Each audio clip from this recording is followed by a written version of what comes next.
বন্ধুরা বলো তো মিতুর হাতে এটা কি? তোমরা কি কেউ চিনতে পারছো? চিনতে পারলে কমেন্ট করে বলো। না থাক, তোমাদের আর বলতে হবে না, মিতুই বলে দিচ্ছে ওটা হচ্ছে বেল। মিতু আজকে বেল মাখা করবে, কিন্তু অন্যরকমভাবে। তো কিভাবে বেল মাখা করে দেখতে থাকো বন্ধুরা। তো ফার্স্টে দেখো কাঁচি দিয়ে খুব সুন্দর করে বেলের মুখটা ছিদ্র করে নিল। তারপরে ধনে পাতা, লেবুর পাতা, লঙ্কা, কাঁচা লঙ্কা ও লঙ্কার গুঁড়ো, চিনি, লবণ, একটু জিরের গুঁড়ো আর সরষের তেল সব কিছু দিয়ে খুব সুন্দর করে মেখে নিচ্ছি।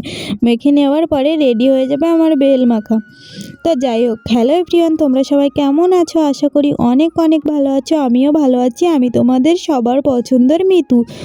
তো যাই হোক বন্ধুরা, সত্যি বলছি এই বেল মাখাটা খুব সুন্দর হয়েছে, তোমরাও বাড়ির ট্রাই করো। তো দেখো আমি আবার আর একটা বেল মাখা করছি, কারণ অনেকজন ছিলাম ওই জন্য দুটো বেল মাখা করছি। তো এই বেলটা কেমন লাগছে তোমাদের বলো তো, আমিও একটু খেয়ে দেখছি। তো তোমরাও যদি খেতে চাও আমার বাড়ি চলে এসো, সত্যি বলছি বেল মাখাগুলো খুব সুন্দর হয়েছে। তো বন্ধুরা আমার ভিডিওটা ভালো লাগলে লাইক কমেন্ট সাবস্ক্রাইব করে দিও। আজ এতটুকুনি, টাটা বাই।